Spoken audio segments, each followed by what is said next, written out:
All right, good evening, Rope Breakers. You're probably wondering if this is real life. Yes, it is. React After Raw is back. That's right. I think we've been gone for about a month, unfortunately, but we are back now, and we're gonna react to. I guess that was kind of a up and down go home Raw, especially that ending, which we will definitely get to soon enough. But let me introduce to you the panel tonight here on the show. The man, the myth, the legend. Aussie, what's going on, my friend? Man, reunited and it feels so good. It's great to be back on React, regardless of how bad that finish was. Absolutely, man. It's great to have you here. And of course, the greatest talker in rope break wrestling history, Matt Donato. Matt, what's going on, man? As always, pumped as hell to be back on React, and don't feel so bad. You could have pulled it before the bell and just kind of like disappeared altogether. Yeah, you got a habit of doing that, but that's for another time and another place. But let's jump right into Raw here. Talk about the opening segment with Sting, Stephanie, and Triple H.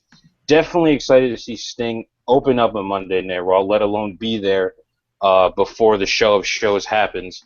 And definitely he cuts a good promo. And then of course we have Stephanie come out. I wasn't happy about it at first. I obviously understand why she came out. Triple H is scared of Sting. He doesn't want to face Sting, and definitely like how you finally know what it feels like to be in the big time. You're a dog, but you can't really compare you to a dog because then I'd be insulting a dog. Really good stuff from Stephanie there, really selling this. And then of course Triple H comes out, and you think the showdown's going to happen, it's not going to happen. And you think it's just little back and forth here and there, and I really like that. Really putting the touching finishes before this match happens at WrestleMania. So I'm really excited to see what happens with this match. I know some people commented on our Facebook that they're not excited. They don't feel the hype.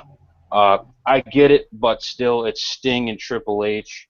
It's definitely something to be excited about.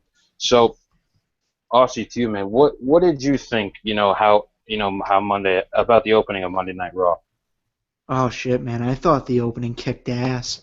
I've been saying for weeks now that they should have had Sting talking a little bit more. I understand with the mysterious part of his character and why they wanted to have him be silent for as long as he was, but he really is an underrated talker. I know when he opens his mouth, it's kind of like, oh, that voice doesn't match the whole character, but I think what he had to say today really added fuel to the fire, because before that I think the feud was a little bit stale, but after that I am a little more excited to see what goes down. If you say you're not excited to see Sting in action in WWE ring at WrestleMania, I'm not really sure what's wrong with you, especially since he's had so much time off. I know a lot of people are saying he's going to have ring rust. He's going to have ring rust. Come on, people, you're not that stupid. He's obviously been working out. I'm sure he and Triple H have been planning a match and have probably been, running through certain things here and there. Uh, I expect big things out of this match, and don't underestimate these two guys. Absolutely, I agree 100%. Matt, your thoughts, man? We're almost there. Thoughts about Sting, Triple H? How do you think it goes down, man? What's the deal here? I'm excited for it. I mean, I get where people are coming from. I think that in this match in particular, there's more excitement on the side of Sting than there is on Triple H. I think the build has been more focused on Sting, and that's understandable. Obviously, this guy's never been in the WWE.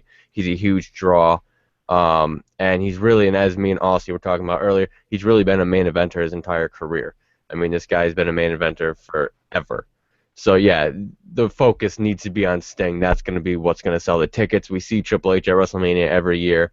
But in the same sense, I personally would have liked to have seen a little bit more from Triple H. The opening segment was awesome. I really dug it. Um, I do wish that they did a little bit more with Triple H, not just ducking out of the ring. I kind of wanted this more to feel like a big fight and not just Sting's going to come to kick Triple H's ass. Um, I think that they should have built it a little bit more on Triple H to make it more who's going to win. But all in all, I'm still pumped to see Sting in action. And like All said, if you're not excited to see Sting live in action in the WWE for the first time at Mania of all places, and there's something seriously wrong with you, because that's going to be one hell of a match. Just having him there in general is huge. I absolutely agree. I think the best thing about Sting being in this match is that he seems like he's excited to be in WWE. Not like he's just doing this so he can have work. He seems genuinely excited about being in the WWE, being in the WWE ring, going to WrestleMania. So it's a huge move in his career, being in 3 promotions now. So definitely really excited to see this match. After that, Ambrose and R-Truth versus Stardust and Luke Harper, kind of giving us a precursor to what is going to happen in the clusterfuck of a ladder match that's going to happen on Sunday. I can't say this match was really that impressive at all. I know also we were talking before we went on the air, and you had Ambrose and Truth kind of being all buddy buddy at the end of the match, but yet these guys are supposed to face off in a ladder match for the title on Sunday, and then of course later in the show Dean Ambrose drops him. So I'm just really confused on what they're trying to do here, how they're trying to build this. Uh, so let me ask you: does this ladder match, is this going to help the Intercontinental title at all? Oh, I think there's no doubt that the match is going to end up helping the Intercontinental Championship. Uh, you know, especially with the guys that are in there. Even though, and Matt and I talked about this as well, I think that it should have been a fatal four-way ladder match with probably Barrett, Ambrose, Ziggler, and Bryan. They could have cut the fat off of that match. I still think it's going to do wonders for the IC title. I still find it a little bit weird that they're not, they kind of like took the belt off of Barrett tonight. Mm-hmm. That kind of didn't make much sense to me. They didn't really build Barrett going into this match. So immediately I think people are probably like, oh, the IC title means nothing. It's just been tossed around, blah, blah, blah. It's like, kind of like a tug of war between a title. Kind of weird, right? But either way, I think this is going to make the title much bigger than it already is. And really, I know we talk a lot about how the title should make the guy. I think that in this case, whoever wins this title is going to make the title, make or break the title. So if a guy like Stardust, who's obviously not going to win, if he were to win, nobody would give a shit about the title. But Absolutely. if Daniel Bryan is to win the match, obviously that makes the title way stronger than it currently is right now. I absolutely agree. It all depends, like you said, on who wins this title. So Matt, does the big bad Sheamus show up in this match? To me, I think that's the only thing that makes sense.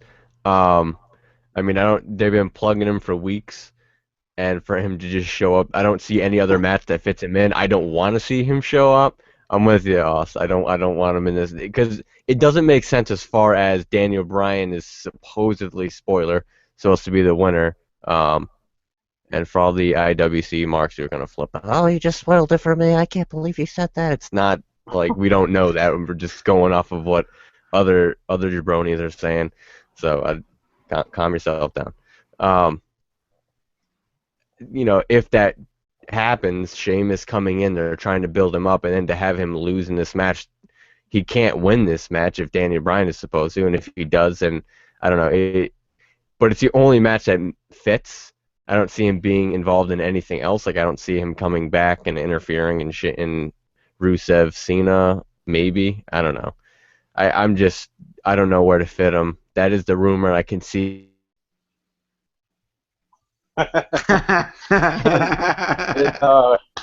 Matt's internet says no more. You're done. See ya. Best of luck in your future endeavors. So, I'm sorry, this is just like if anybody watches ESPN, it's like the show Around the Horn when the host fucking mutes the guy, it freezes his screen. This is money. You just see the little screen capture of that just sitting there frozen. It's fucking money. all right, Matt. We're sorry you got a future endeavored by Google. They've been They've been featured endeavoring us a lot lately, so Google, we got a Absolutely. bone to pick with you as well soon enough. But let's move on while we wait for Matt to reestablish connection here. We're not going to talk about that 10-man tag match because we're just not going to talk about it, okay? We're just not. We're going to move on to Randy Orton versus Seth Rollins and J&J. Uh, don't really care for the match, but what I'm more disappointed in is the build to this match for WrestleMania. There wasn't much. We talked about it last week on our Road to WrestleMania podcast, Part 1, which if you guys want to check it out, once you're done here, head over to our YouTube page. It's right there. Go check it out. It's a great show. Only, 37 of you watched it? There's like Yeah. almost 4,000 you who like rope break. What the fuck are you doing? I don't And care what you have to do in your daily life. You have time to go listen to a 45-minute podcast. Fuck Jericho. Fuck Stone Cold. Fuck JR. Go listen to Rope Breaks podcast, all right? So there we go. Go listen to that. But all right, Osh, I know you want to say something. I'm sorry I had to get that out. that's I'm feeling money very right there. angry today, so I'll let you speak on this, man. I wanted to say, in addition to the 4,000, nearly 4,000 likes we have on Facebook, we also hit a milestone today on Twitter. We got our 400th follower. So, I mean, while that's pretty cool, it's also raising my eyebrow as to say, nearly 4,000 of you jabronis like us on Facebook, but only 400 of you jabronis follow us on Twitter. Doesn't make much sense. I've said it before on Sharpshoot. We've said it on the Road to WrestleMania podcast. We do so much on Twitter. It's beneficial for you guys to follow us on Twitter as well as like us on Facebook because there's so much stuff going on both social media venues there. So, yeah, like Alex said, go check out the Road to WrestleMania podcast. Episode 1 kicked ass. Episode 2 is coming up on Friday. That's going to kick ass. And then we're doing the live roundtable show where we're going to give our predictions for WrestleMania. We're going to talk giveaways and shit. It's going to be too fun of a time, and that's going to be live hangout where we're going to invite fans to hang out with us. So spread the word. Follow us on Twitter. Tell your friends to follow us on Twitter. Do what you got to do. Bada boom. We're the realest guys in the room. Absolutely, and you can't teach that. I do apologize to the legends, but I had to get that out, all right? We're disappointed in these rope breakers. We got a big giveaway coming up. Only 38 of them are watching. What happens with the round table? We're just going to get the same winners every time. You guys want to win stuff? Tune in. It's how you win. Absolutely. And see, right now, everybody that's tweeting about React right now is getting retweeted. So if you tweet us right now at Rope Break Wrestling, F it, I'll up the stakes. If you tweet about React Live, use the hashtag React and tweet us at Rope Break Wrestling. We will retweet you and follow your candy ass. That's right, special going on tonight only. We're following your candy asses. We're retweeting you. We're favoriting you. Yeah. Yeah, there we go. There it is, folks. See, you get so much with rope break. All right, we got to move on. Matt has just disappeared from the show. I don't know where he went. He's somewhere lost in cyberspace now. But you get the Paige versus Nikki Bella in a very solid Divas match. Don't know if it's WWE's initial reaction to the Give Divas a Chance hashtag, but either way, very solid match. WWE doing a very good job at giving Divas a better shot lately. I saw on Reddit Squared Circle that there was a live event and Paige and Nikki got 15 minutes for a match, which was really good. So. But the thing that makes me disappointed the most is that we're getting a tag match on Sunday, not a championship match. So to me, WWE thinks, okay, this championship doesn't have enough prestige to be defended at the show of shows. It just gets to make an appearance with the champion.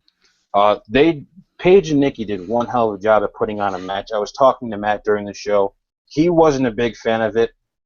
So maybe when he gets back, we can talk to him about that. But, man, what did you think about this match? And, how does it affect going into Sunday? Your thoughts about going into Sunday after seeing this match? Well, I'm kind of with you, and as Matt joins us here again, I was watching the match with him, and I was kind of we were kind of in a disagreement. I thought the match was pretty good. It was interesting. Um, but I can see where he was coming from too.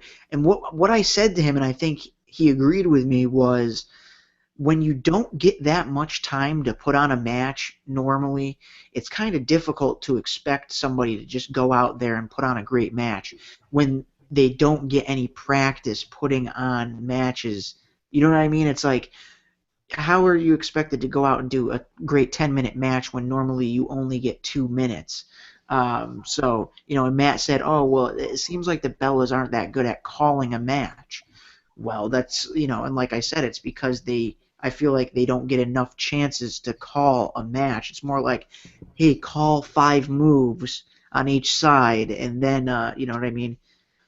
But in regards to the title, I'm with you, Alec. I'm kind of annoyed that the Divas Championship isn't really on the line. Although the way they went about this match kind of made it seem like something else was going to happen at WrestleMania. So maybe something changes from here to SmackDown. I'm not necessarily sure.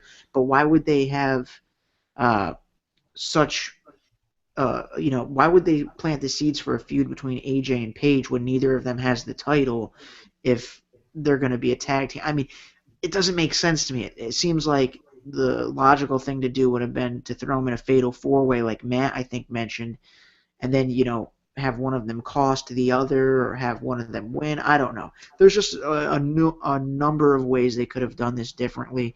They chose not to. It's showing, and, that's really all I have to say about it.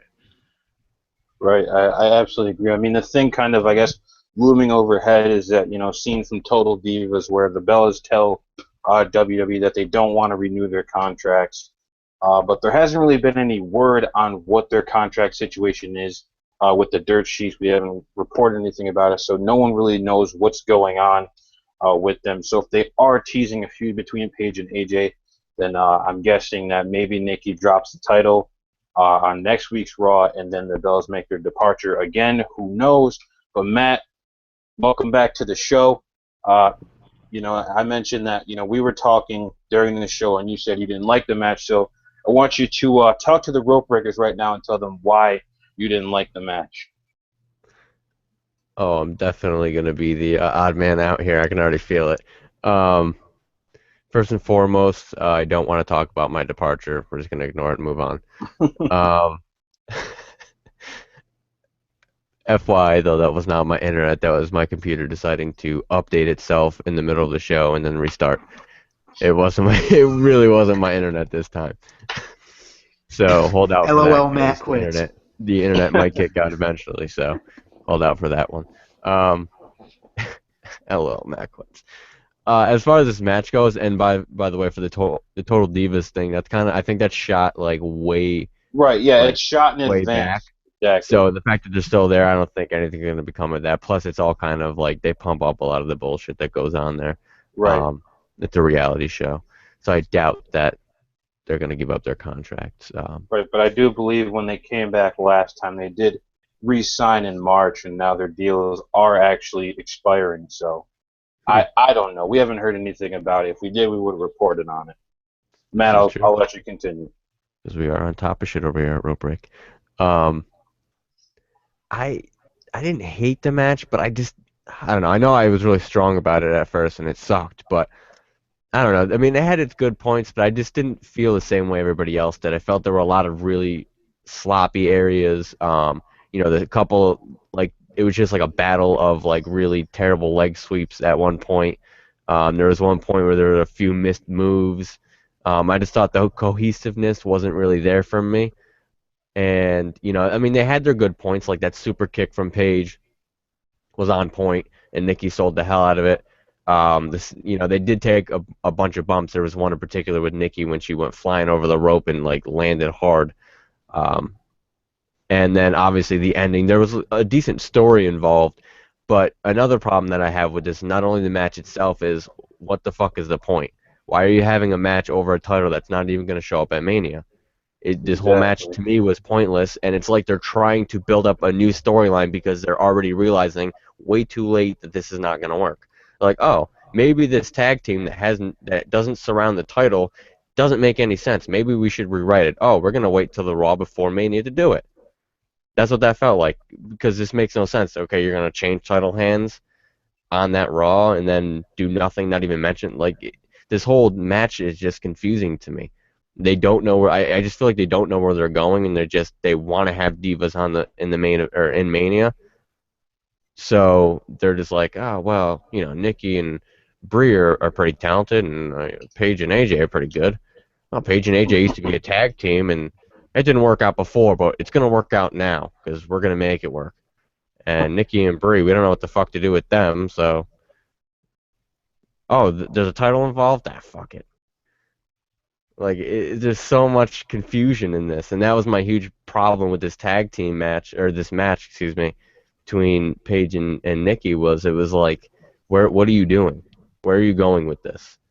Um, it was just confusing to me, and I just thought it was kind of, I like, there's that, you know, there's now that inner storyline of AJ and Paige, but there's no main storyline for me, so it's kind of pointless. Like, I don't care about this Paige versus AJ. One, we've seen it like a bunch of times before, and they never went anywhere with it. So in my mind, it's like they're gonna drop the ball again. I'm like, I'm a battered fan. No, I definitely agree with you. They're just, recycling, different feuds over and over again. They just keep bringing them up. They don't know how to build, the Divas division. They don't know how to build the feud. They don't know what they're, basically they don't really know what they're doing with the Divas or the title or anything like that. And it's sad because some of these women are really talented, and it shows down in NXT, which is, what we always compare it to now because it's the same company, and there's a huge difference in what happens on both shows. Absolutely, and Aussie was completely right when he said, and you've even said, they don't get enough time. I think maybe this match would have been much better had they been given enough time to actually let it breathe, let it build something, because they try to squeeze everything in. We need to get women on television. We Diva Strong. It's like, but we're not really gonna give them that much time. It's just, it's there to please Right, the women, the right. moms, to make them happy. Yeah. Like, I let's mean, you let's got you got to please the parents, right? like I they need to care more because there's so much potential in that division, and it's just like you're letting it go to waste. Like, you're just gonna let all of these divas either injure themselves or leave, and then you're gonna be stuck with a bunch of freaking Barbie dolls, freaking bunch of like a whole roster full of Eva Marie's that just fucking ah It's that what's going to happen is nothing's going to change until you start to see those NXT divas come up.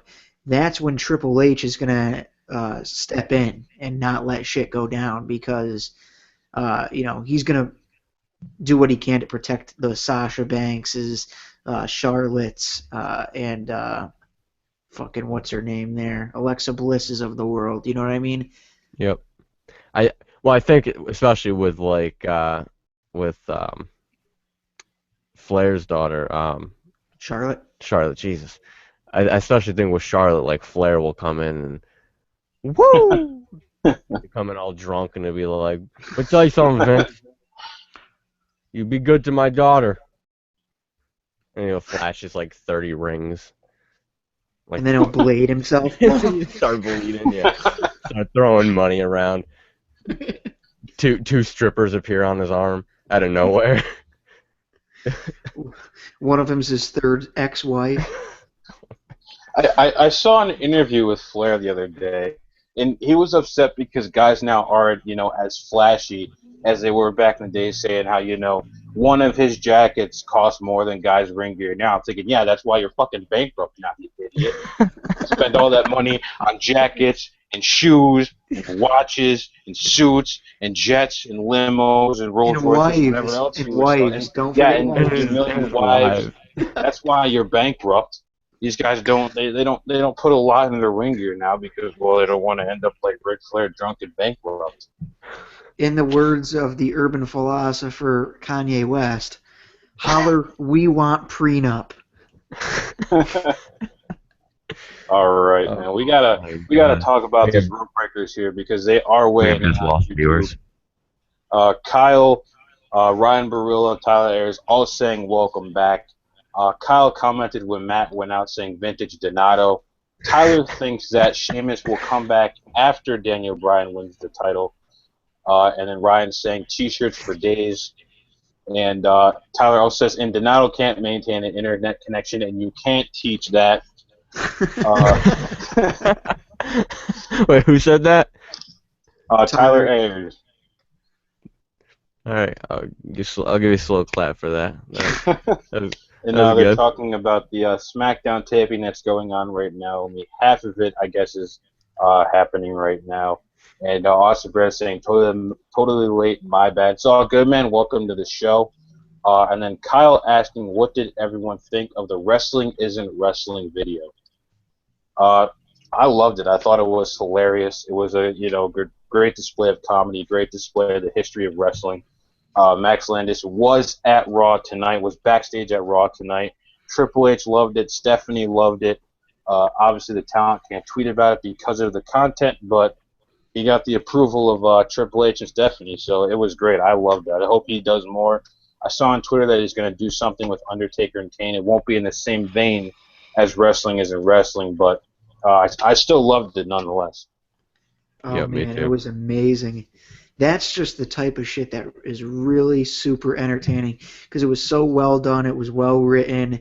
It came off as like nonchalant. It was educational for the people that, you know what I mean? It was like totally for the wrestling fan, like, but Absolutely. not for the wrestling fan. You know what I mean? Like, Yep. hey, take this and show all those fuckers that say wrestling's fake. Like, yeah, one in the chamber. And I should say, by the way, uh, on Twitter, Brandon, our boy Brandon, aka at MillsBaby504, says Matt got futured endeavored. Laugh my ass off. And remember, if you're just watching right now, I said it before Matt got back on the show. If you're watching the show, go follow us on Twitter. Retweet our live link. We are retweeting and following every single person that tweets to us using the hashtag React. So get your ass followed by RopeBreakWrestling.com. Absolutely. Austin Branch chiming in saying about the Divas, I'm kind of irritated at the fact that they make it a tag team match with the Divas when they have a perfect opportunity to make it a decent, good, fatal four-way match for the Divas Championship. And Tyler Ayers responds, maybe they change the day of Mania. I think that's a good route to go. The script really isn't final until an hour before the show starts. It can even change during the show. So maybe they do change it to a fatal four-way. Who the hell knows? But we do have to move on, get to the rest of Raw now. We had Snoop Deal Double Jizzle in the house tonight. Snoop is always entertaining as always. Can't hate on Snoop. Uncle Snoop there, man. Of course, Matt's boy, Axelmania shows up, and then Hulkamania shows up, and you had Snoopomania all in the same ring. And Axel gets his ass whooped, man. He just gets thrown out of there. He's punched by Hogan, thrown out by Snoop. Hey, Axelmania's over, man. I'm sorry. Axelmania's done. That's it. Forget it.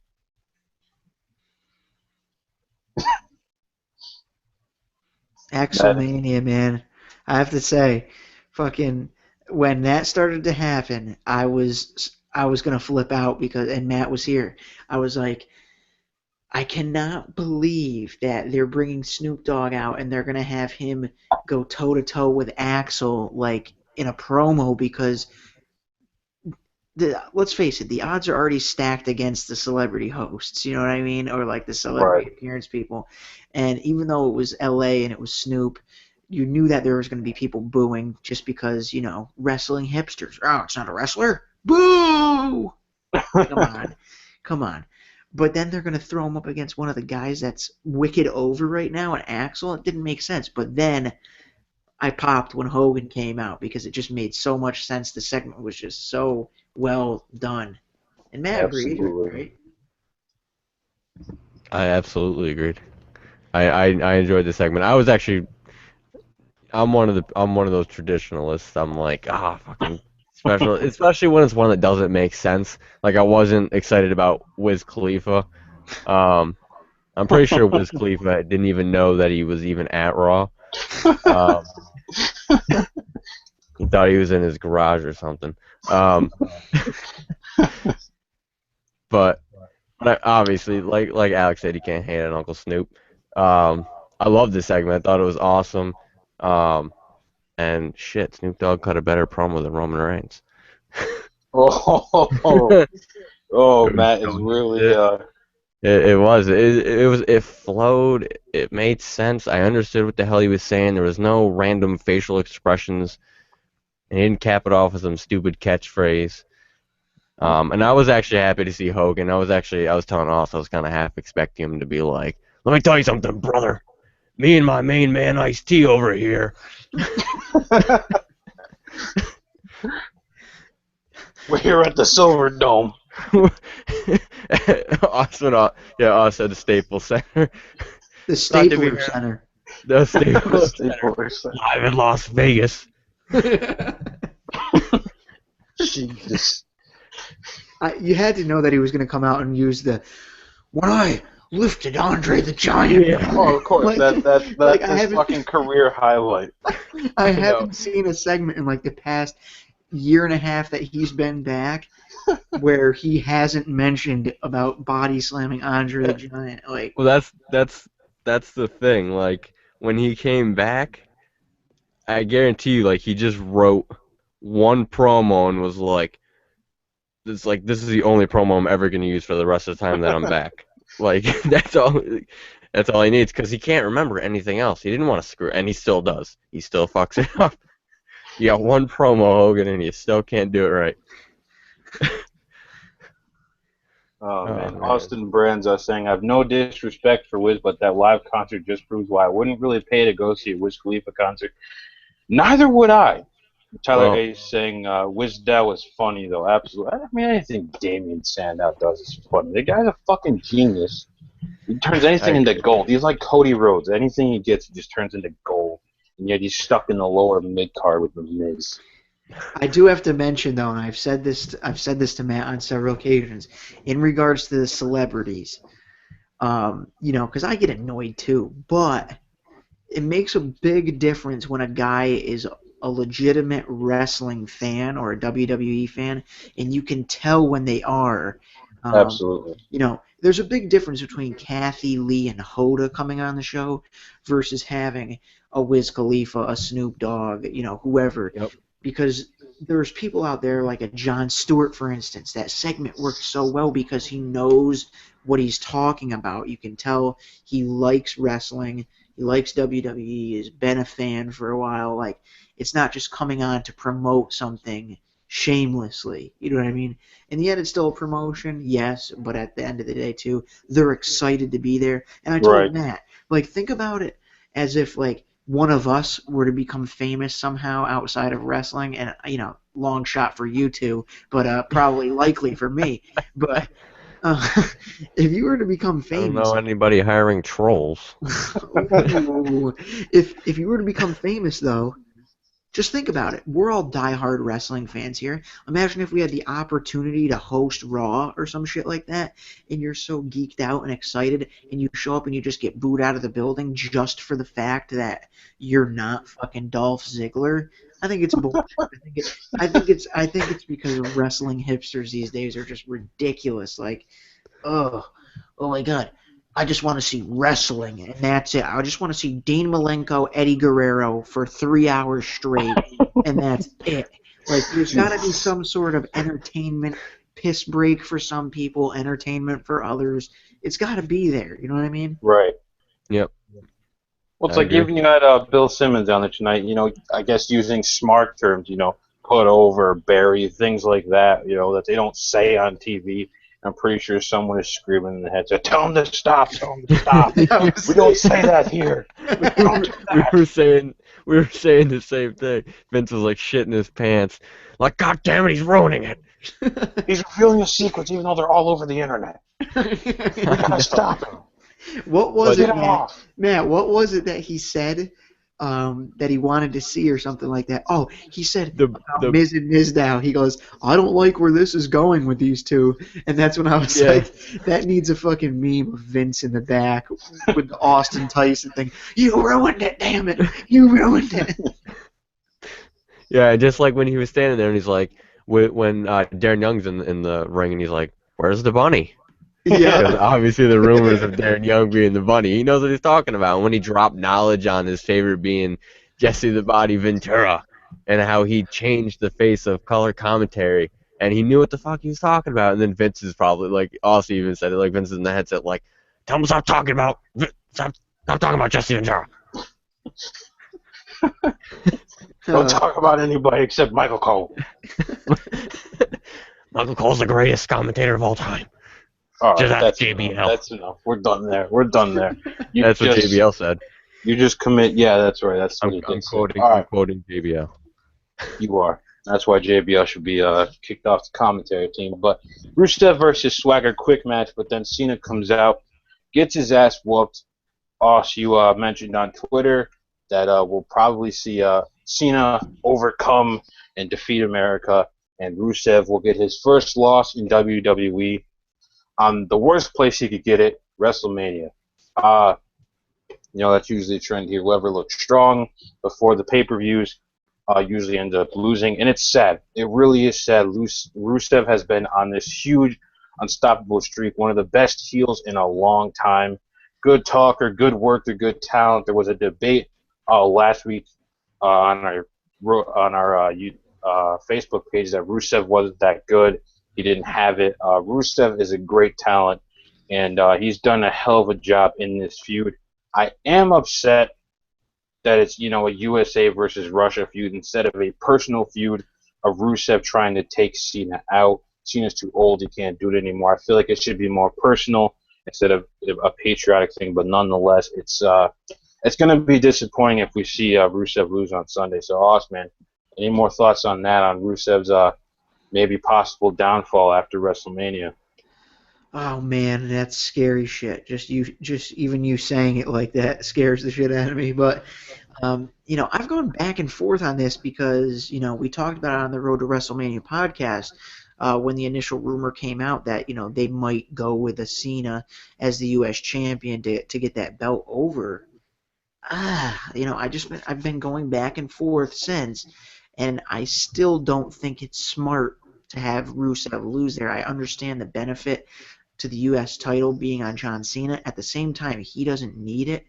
And, in my opinion, just the fact that John Cena wanted the match for the U.S. title and that it's going to be defended with John Cena's name next to it at WrestleMania, that alone makes that title big for me.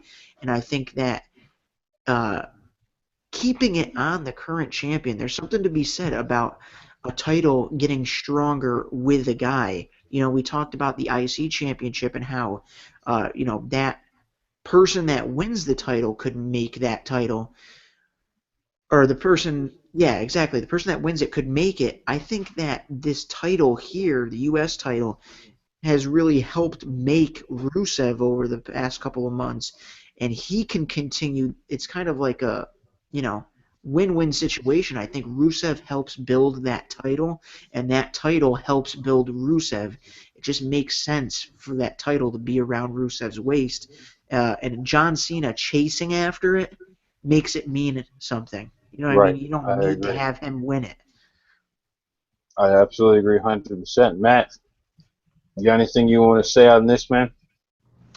I definitely agree with Oss. I'm back and forth on it too. I see the benefits of Cena winning it. Obviously, with him with that title is huge, big name, makes that title seem really important.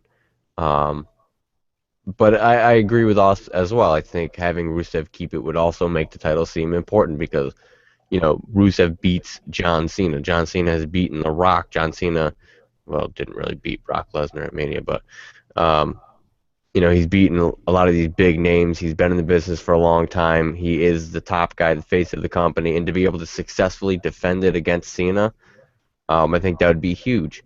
And I think Rusev is in a really, really pivotal spot right now, um, where he's been built at a point where losing could.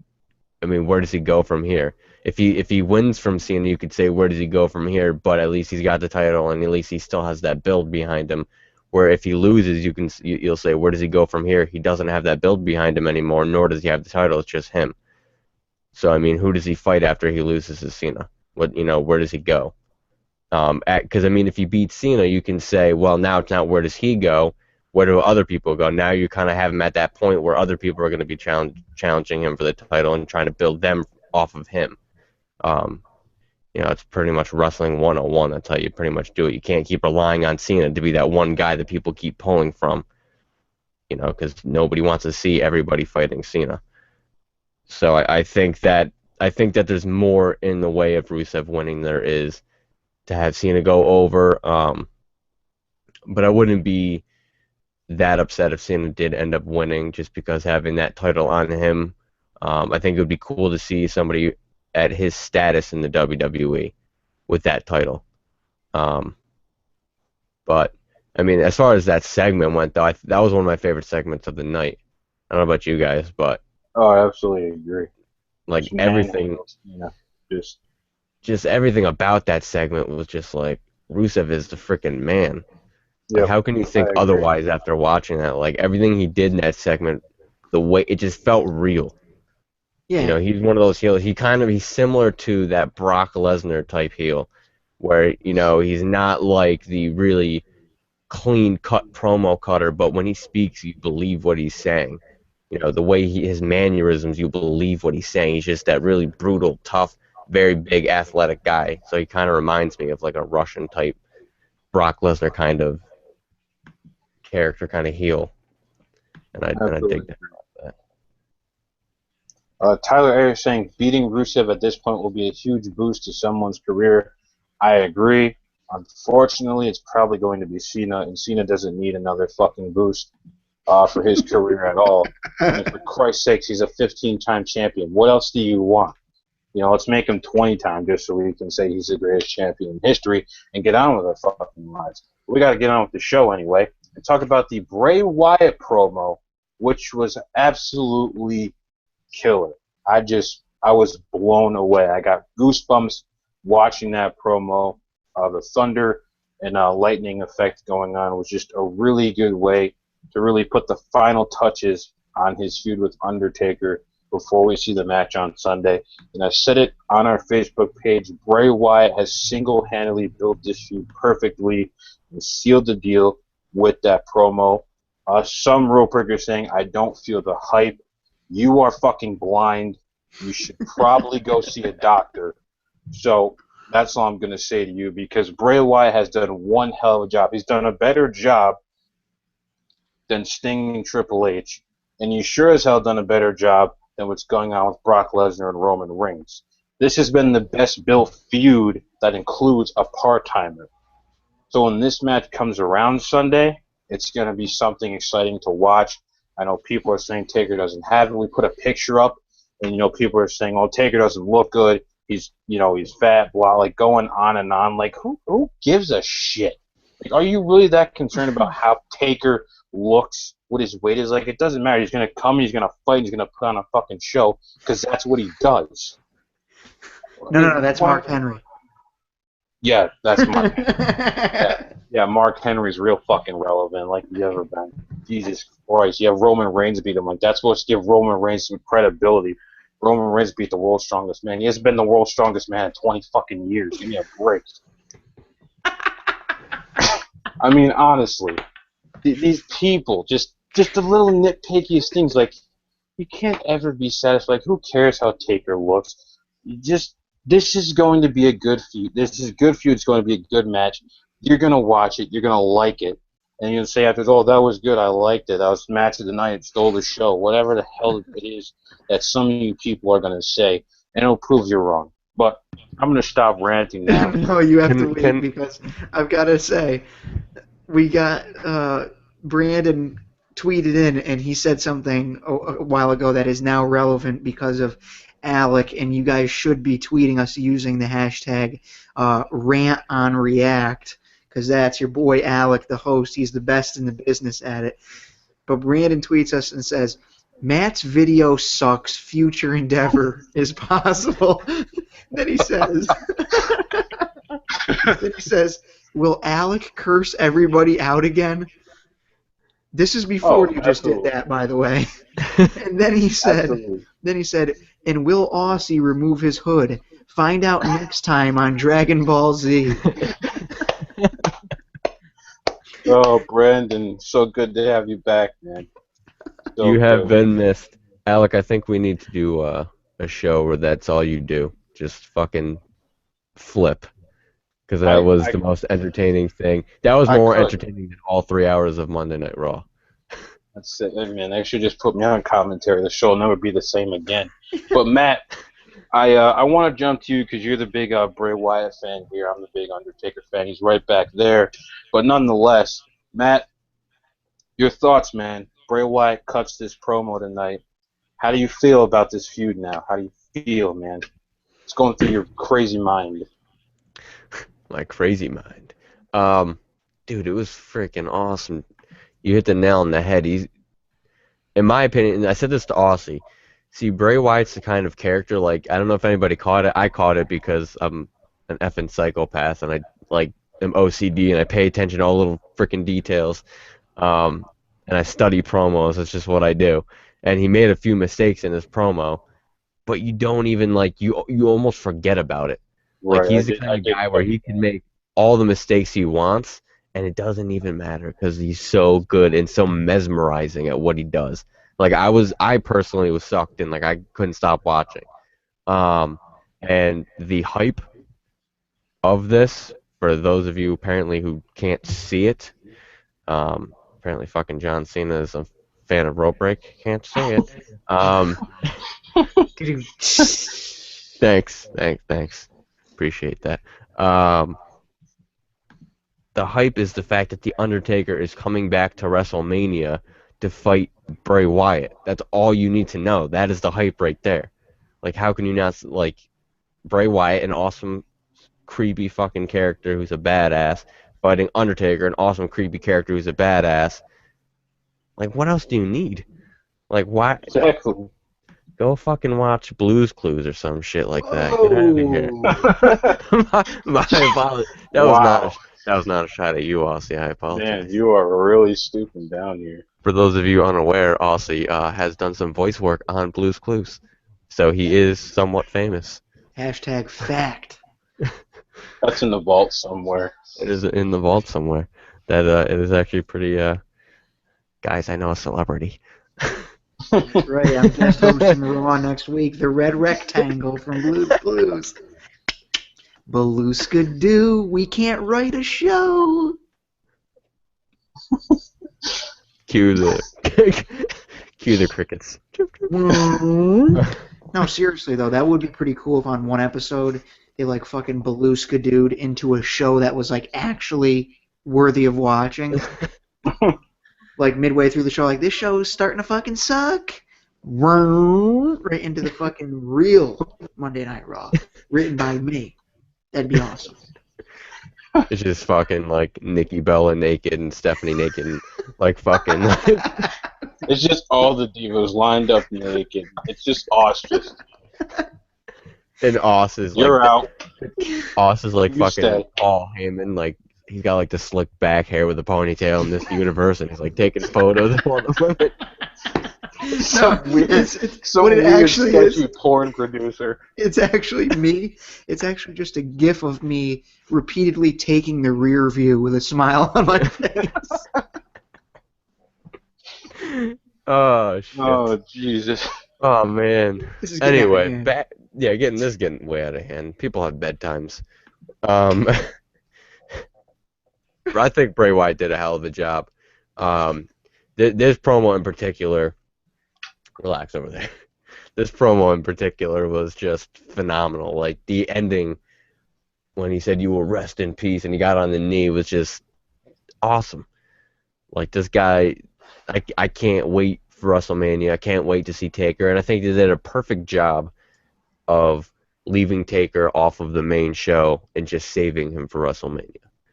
I mean, that's a Absolutely. great idea because now everybody's like, oh shit, can't wait to see Taker. Now I got to tune into Mania. I thought that was a great decision by them to do that, and I don't think it hurt at all. I think leaving Bray to carry it and to build it himself really put all the spotlight on him and didn't take anything away from him while still building this feud and making it really, really seem legitimate. Because Undertaker, you don't need Undertaker there for him to seem legitimate. You don't need him to do anything. He is legitimate. He's the Undertaker. Um, so awesome promo. Um, Bray Wyatt's the man, and I'm fucking pumped. This is gonna be I awesome. think I I can't think the can't wait only to thing see. that the only thing I had an issue with, and I'll play Matt here. My only thing is, um, All right, if you're gonna play me, you gotta do it right. My only problem is that's how you say it. no, All right. actually, if I was gonna really play you, it would go like this. My prop. The only issue I have with it is No, really. The only issue I have with that, with the whole Undertaker Wyatt feud, is I think it's kicked ass.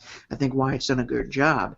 And I said this to you, Matt. I think they sort of should have swapped promos.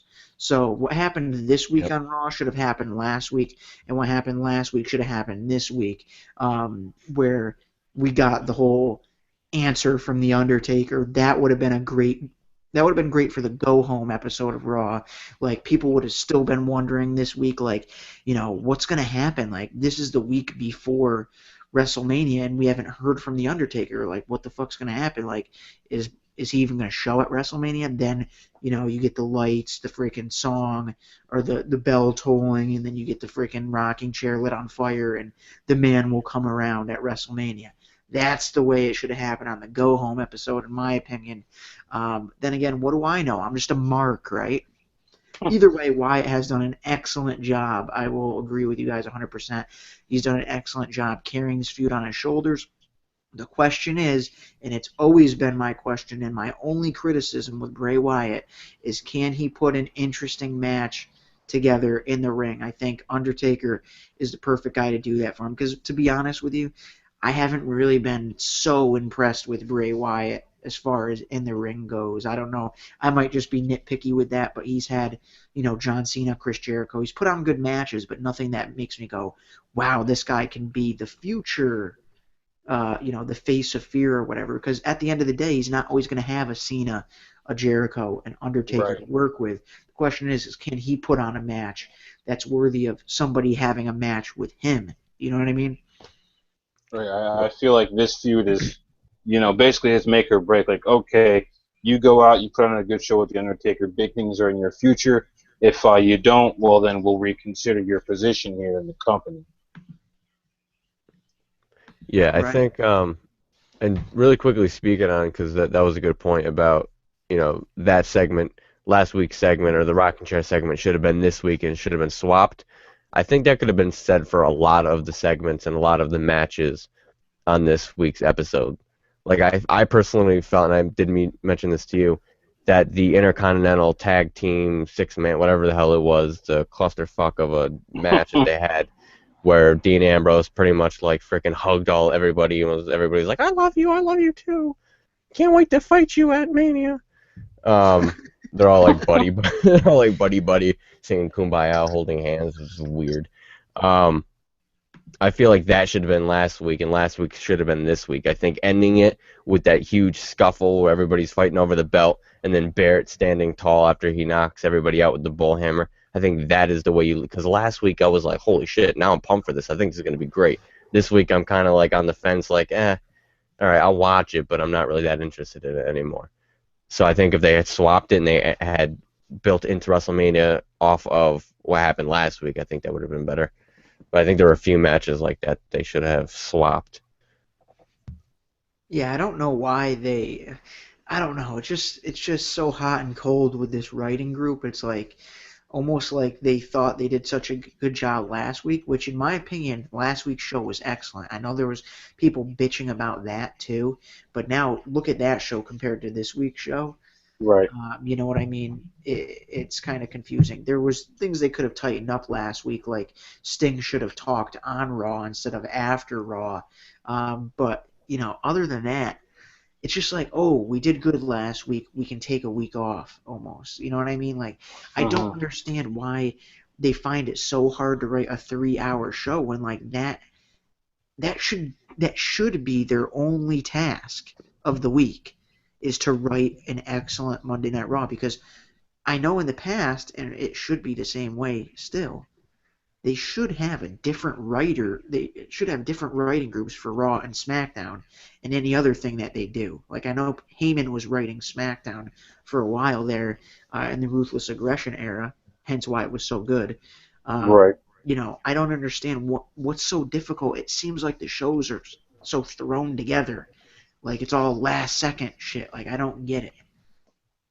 I think a lot of that has to do with the fact that there's like so many Chiefs, not enough Indians. You know what I mean? Like there's too many people barking orders and not enough people doing them. You know what I mean? Like you have Right. Vince saying this, Right. you have Triple H saying that, Stephanie saying that, and everybody. You have Michael P.S. Hayes probably walking around looking like a fucking And then you have greasy Vince who pimp. comes in and wants to change the script an hour before the show, throws the whole thing out. Oh, we're doing it over. Fuck it. Change it. I don't like it. Yeah, probably right after they've already rewritten the show. So He yeah, they're probably probably a lot of these guys are probably rewrites Raw disgruntled. while Raw is on the air. Well, they Yeah, should they should all have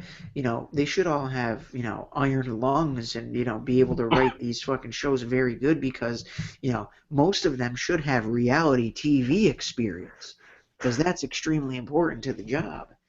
Or Um, they should have worked for Rachel Ray on Food Network. that's what us diehard fans want.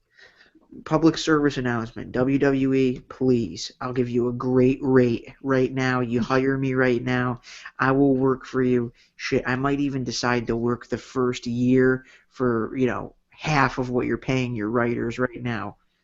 Please, I'll do anything. But You you have can to act join the now. Kiss My Ass Club. Vince, he did say anything. All right. Well, let's jump to the rope breakers quick because they did a lot of weighing in when we were ranting here. Austin Brand saying Undertaker never showed himself, so Wyatt built this match on his own. Tonight was just awesome. Then he also comments, I was looking on my phone at the time, and just when Wyatt started screaming about the demons and lightning and everything, it grabbed my attention, and my eyes didn't leave the TV till that promo ended. Tyler Ayers saying, so when Taker appears at Mania, the pop will be nuts, absolutely. And Austin also saying this match has about as much of the hype as the TLC ladder match, if not higher. Kyle saying the panel revealing their WWE fan fiction tonight. Oh man, Tyler Ayers saying I'd read that. Well, hey, there's plenty of great stuff out there on RopeBreakWrestling.com. But Was that coming Kyle that into the said that? final moments, yeah, Kyle said that we're revealing our fan fiction tonight. And Tyler said that he would read it. And Kyle. then Tyler mentioned that they signed Jimmy Jacobs to the writing team, but he's not supposed to start until after WrestleMania. So I'm interested to see what's going to happen after WrestleMania.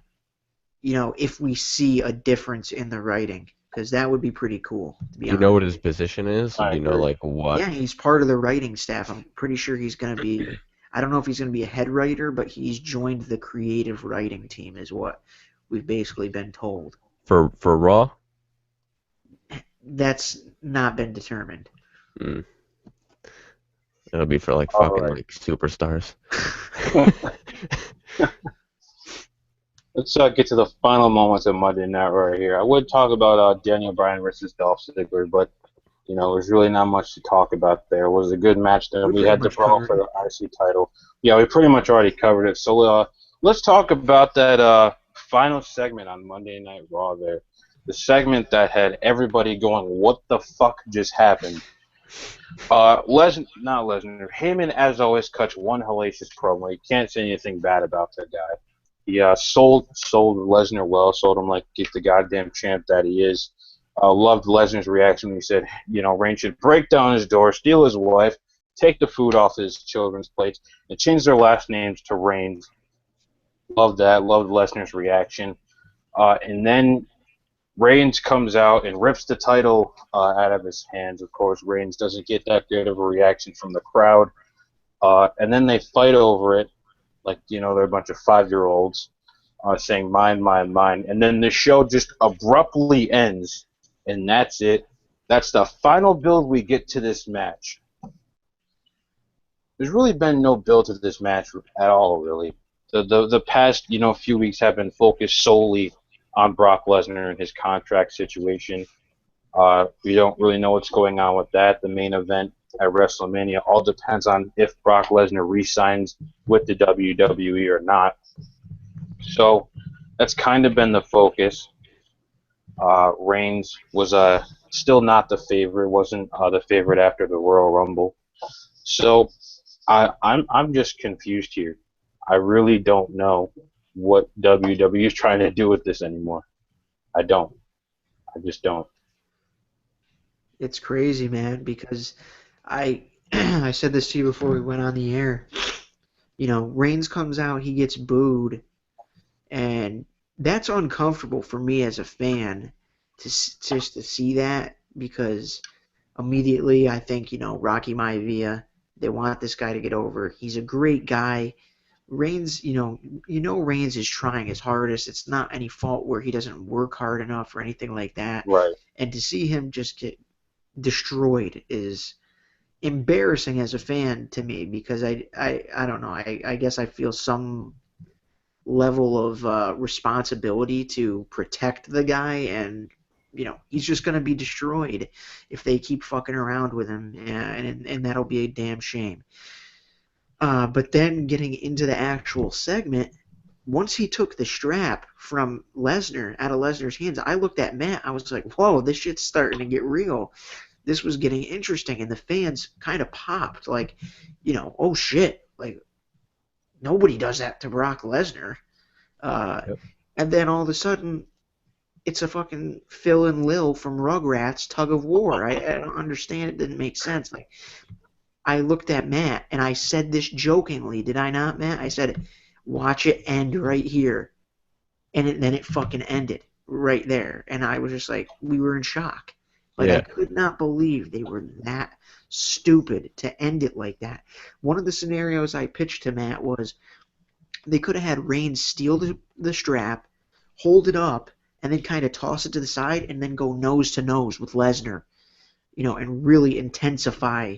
You remember before Royal Rumble when we saw the face-to-face between Seth Rollins and Brock Lesnar backstage, and we were like, holy shit. There was Right, you were holding your breath for that moment. You're like, what's going to happen? There was no physical confrontation. It was just a lockdown of eyes. They were looking at each other. The intensity was there, and you were like, holy shit, I cannot wait for this match. I cannot wait to see these two guys get physical. And then they could have done the same exact thing here tonight. They could have went nose to nose and had all the officials come out and break it up, and there couldn't have, there might not have been any physical confrontation, and then people would have been like, you know what? That was intense. I'm interested to see what's going to go down. But instead, they end it the way they do, and it's like, it's not believable, because, like Matt said, if Brock Lesnar really loved the title as much as, or he loved being champion as much as Heyman said he did, he wouldn't, tug of war with that title. He would have whipped Roman Reigns' ass right then and there. Yep. Absolutely. Yeah, exactly. Exactly. I mean, the way that they've been building Brock is this guy who takes nobody's shit.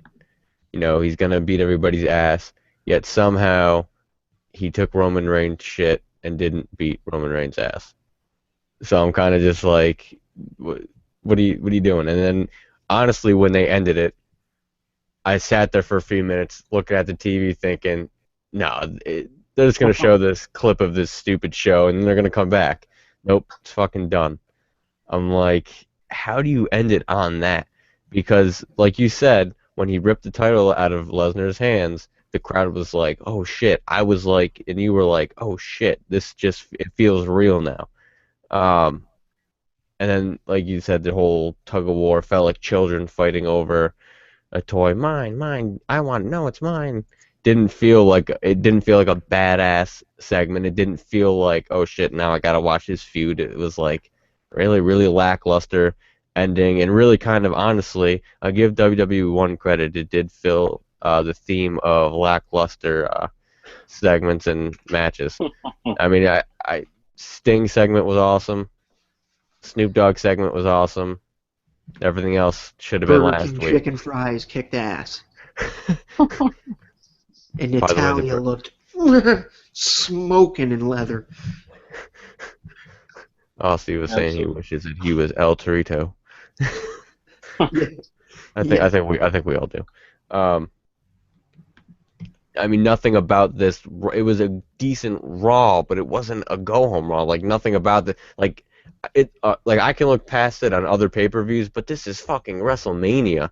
You can't Absolutely. screw around with the go home Raw. You can't make it lackluster. I can look past it for Fastlane or TLC Extreme Rules, that kind of bullshit. I'll even look past it for Survivor Series or Royal Rumble. I'll be annoyed, but I'll look past it. But this is fucking WrestleMania. You know, the go home Raw has to be a holy shit. We need to buy WrestleMania. This website is literally the only reason that I'm going to be watching WrestleMania. I mean, I'm honestly not that interested. There's nothing like, all right, I guess I want to see Undertaker versus Bray. I guess I want to see Sting versus Triple H. But tell me, out of all those matches besides Bray, I mean, I'm not really that excited. I should say I'm not as excited as I should be for WrestleMania. Like, I can take it or leave it, which is a big problem, because this is fucking WrestleMania. And I know Aussie feels WrestleMania season, but this doesn't feel like WrestleMania season to me. I don't feel that urge to go watch WrestleMania because it's fucking WrestleMania. It's like, I could take it or leave it. Yeah, it'd be good to watch, but I mean, I could take it or leave it. It doesn't feel like, to me, personally, it does not feel like WrestleMania, and this go-home Raw really was just, like, they could have done so much better with it. And they should have done so much better, because I feel like they should have just pulled out all the stops, wrote the show as good as they possibly could have, and I felt like they dropped the ball. And this segment really capped that all off. I think there's a thinking too. It's like a mindset. It's almost like, we're here, we're finally to WrestleMania. We can relax, we can take a deep breath.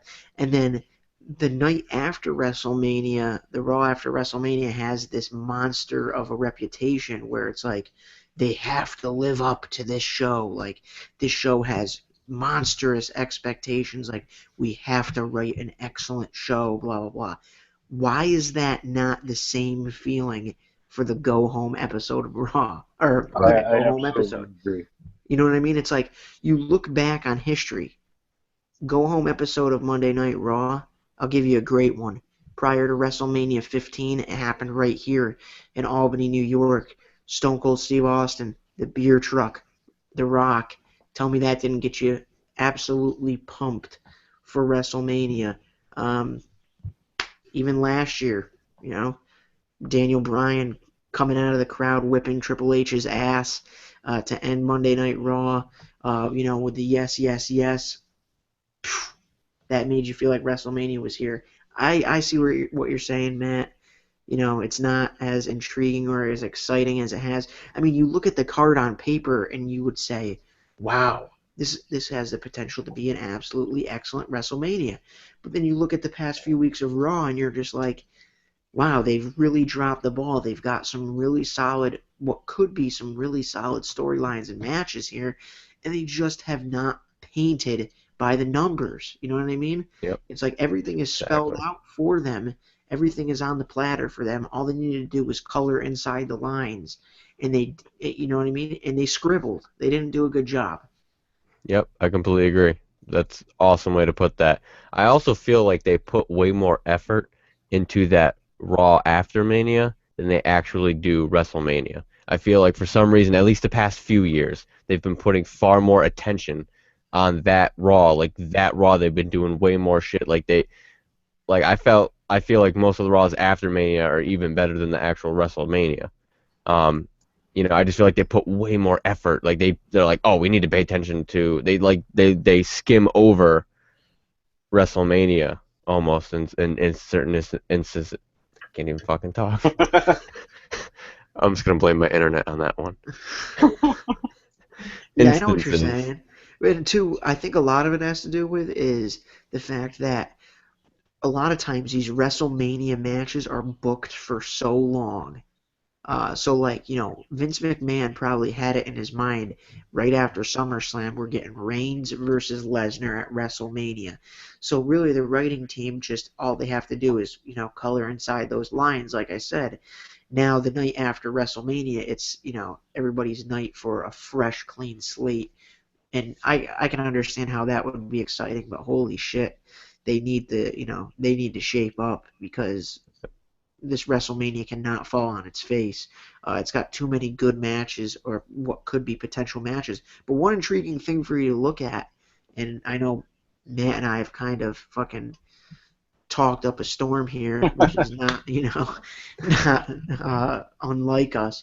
But after WrestleMania, they better be careful here because if they put the strap on Cena, you're looking at the U.S. title on Cena, you're looking at Lesnar could be leaving, Sting's going to be leaving, Undertaker's going to be leaving, Triple H is not going to be wrestling. So there's four of your, big time guys there that are just going to be exiting stage left. Especially if Lesnar goes. So now you're putting everything on the weight of Roman Reigns, John Cena, and whoever wins the Intercontinental Championship match. Um, Gotta be careful there. You know what I mean? Right. Yep. It's I definitely agree. very touch and go at this point. They have an idea of what they want to do, but they don't know what they want to do because everything is up in the air. It's a very touchy season because the fans haven't reacted the way that Vince wants them to react to Roman Reigns. Lesnar's possibly walking out the door after Monday. So they really don't know. They're in a state of uncertainty right now. And I just think that they're just trying to play it safe, but it's not really working out the way they want it to work out. That's just how I feel about it. I agree with Uh, you. some rope breakers continuing to weigh in here. Let's see, what do we got? Tyler Ayers saying when he took it from Brock, it was the biggest pop Reigns got since the Shield. I mean, I guess if you want to call it that, if you want to call that a pop. Austin Brand saying about WrestleMania, no, it doesn't. And WrestleMania definitely has competition this Sunday, in my opinion. The season finale of Walking Dead is the same day, and I'm not 100% positive, but isn't there March Madness games going on as well? I mean, yeah, there's some solid competition from the season finale of Walking Dead. I mean, millions upon millions of people watch that show every week, more than people watch Monday Night Raw. So we will see what happens, how those I, ratings play out. I feel like though with The Walking Dead, that's a show you can DVR. You know what I mean? Like Right. if you're a wrestling fan, you're not gonna pass up WrestleMania just to watch the fucking. You can torrent that. You can find it somewhere online. You can DVR it. You can if you're don't if you live in the ghetto and you got a VCR still, you can record it that way. Hey, um, I got a really novel idea for you. You can't also just not watch it at all because it fucking sucks. And here's a spoiler alert: Daryl dies in the finale. Dale's not even around anymore, man. Who gives a fuck? How about that? Yeah, the um, show does have it up and down moments, but nonetheless, it is almost time to end hey, I here, like The Walking Dead, you and jerk. it's time to get to the favorite segment of the show, the final thoughts and letter grades. So, Osman, your final thoughts on letter grade regarding the go home episode of Monday Night Raw. I'm going to speak directly to WWE and Vince McMahon, Triple H, the writers, when I say, listen, guys, I'm going to give you another pass here. I'm willing to forget about this Monday Night Raw. I'm already looking forward to WrestleMania. I'm excited about WrestleMania, regardless of what you guys have done this past year, which has been some absolutely fucking atrocious writing. Really, ditch the reality necessity and get into the creative part of writing. End of story. But with that being said, this Raw absolutely failed. It wasn't a terrible show, but being that it was the go home episode, I should not be struggling to look back and find the good moments of the show. I should be saying to myself, that show kicked ass. I'm so fucking pumped for WrestleMania. I can barely contain my excitement. Instead, I'm just saying, fuck it. WrestleMania, I'm hoping it's going to be better. And I hope that's the case. But if not, I'm going to be really disappointed. As far as letter grade goes, I'm going to have to give this show an F.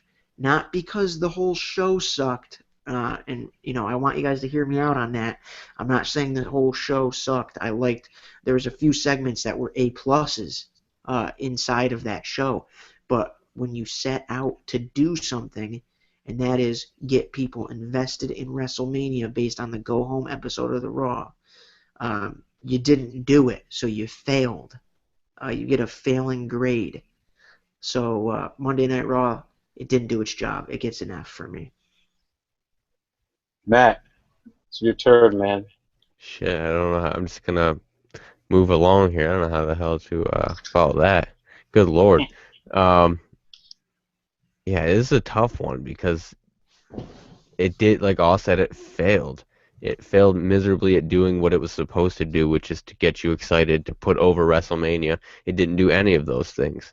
So in that sense, it definitely did fail. However, it did have some successful segments within it that I thought did put over certain matches, did put over certain parts of WrestleMania, and got me excited for a little part. So I don't know that I can give it an exact F. The Sting segment I thought was awesome. Just for the fact of seeing Sting on Raw, which I didn't expect. The Bray Wyatt segment got me excited for that matchup. I got to give it, man, I want to give it an F. I feel like it definitely did fail at that. It was a failure of a Raw as far as being go home for Mania, but I'm going to give it a solid, I'm going to give it a D, just for the fact that Sting was there and the fact that Bray cut one hell of a promo. But I don't want the WWE to think that I'm giving them a D. I'm giving a D equally, a joint D to both Sting and Bray Wyatt for their work on your show. Without them, your show would have been absolutely garbage. So go thank them right now. You guys definitely have both make some interesting points about tonight's show. I feel like Sting helped the show. That Rusev segment helped the show. Oh yeah, Paul Rusev Heyman's too. promo helped the show. But other than that, I mean, Snoop Dogg helped a little, but other than that, it failed to get us excited for WrestleMania. Sure, we're looking forward to some matches, but we're just not looking forward to the whole show. So I'm going to give it a D plus. I hope WWE can kind of take a step back after WrestleMania, after next week's Raw, and really kind of figure out what their game plan is over the next few months. How do they build up to SummerSlam? How their big, summer angles are going to pay off? I mean, they're thinking more like a reality TV show instead of an episodic TV show where you really give these characters good builds and a good story, and then you get the big payoff. We're just not getting that anymore, and I think that's really causing Raw's downfall at the moment. So hopefully they can kind of take a step back and really reanalyze the situation they're in, figure out how to make Raw a better show, and move the ratings and everything else in a more positive direction. So with that being said, that's the end of our review and our reaction for Monday Night Raw.